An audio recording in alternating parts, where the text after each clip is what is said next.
Hi, this lesson is problem solving with square roots. Now finding the square root of a number is pretty easy. Square root of 49 is 7. When you throw in word problems, it gets a little bit trickier because usually you are dealing with area models of squares.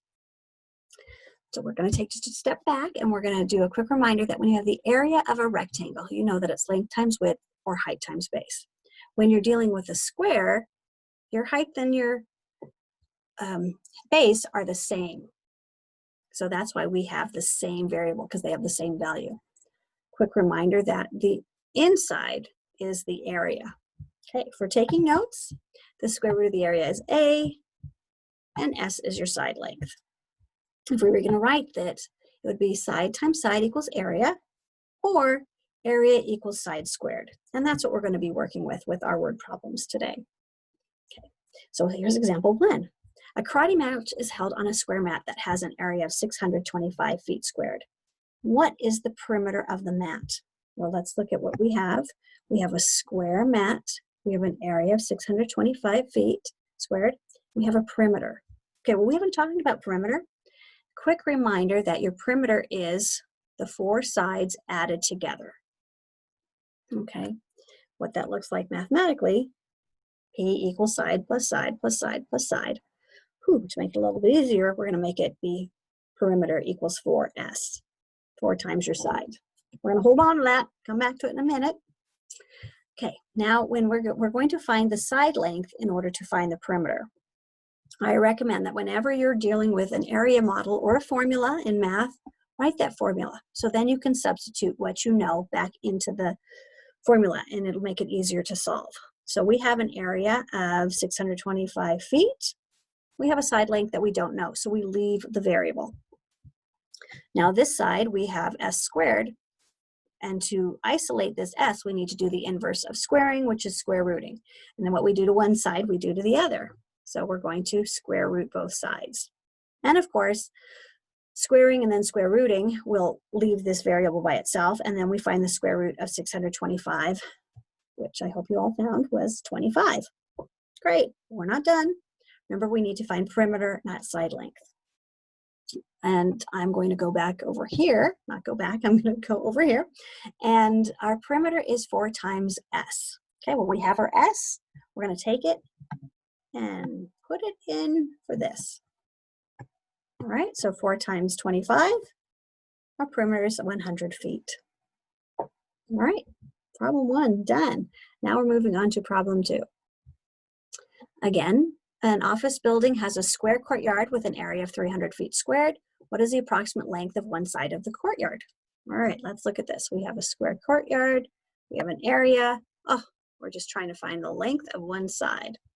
All right, but here we have a word, approximate, or approximate. Okay, we're going to come back to that. All right, first things, we write our formula. Area equals side squared. We replace what we know. We know our area, so we replace that. We don't know our s, so we leave that as a variable. Okay, so 300 equals s squared. Now we're going to square root both sides. Okay, well, we know that this is going to leave the s by itself, but we know that 300 is not a perfect square, that it is going to be an irrational number. That's why we're going to get the approximate length, because when you have an irrational number, it never terminates, never repeats. So we're just going to find that number and we're going to round it to the nearest tenth. So that becomes 17 3/10 is approximately our side length. I'm going to put it over here, make it big and proud, mostly because we need it for the next problem. All right, we have an extension for this. So our extension for this problem is, if you double the area of the courtyard, will you also double the side length of the courtyard? Explain. Now, I'd really like for you to take a minute to think about it, yes or no, and then think about what math would you do to prove your point, okay? So now we'll see if we have the same method for proving it. All right, so many of my students have said that I'm going to double the area, because that's what it says. So that means times 2.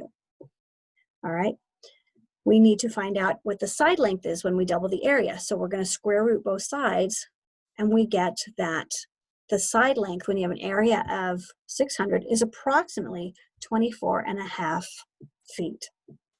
All right, Step 1 done. Well, now let's double this and figure out what that value is. When we double that, we get 34 and 6/10. Those are not equal, okay? So mathematically, it looks like this. Now, if you're going to put it in words, okay, if you double the area, the side length does not double. By taking the square root of double the area, it does not equal the length of the side doubled. Okay, does that make sense? Okay, we take this and we take that, we compare them, not the same. Okay, there is another way that you could prove this, and I'm going to scooch this verbiage over here. All right, so we can also do this one. We looked at the area first and got the square root. Well, what if we looked at the sides first? And we take this side length and we double it and get the 34 and 6/10. Well, let's square that and see what that area is. Okay, oh, when you square that, that area is 1,197 and 2/10 feet squared. Not the same as our 600. So these areas are not the same. And if we were going to write the verbiage for that, whoops, sorry about that. Let's see.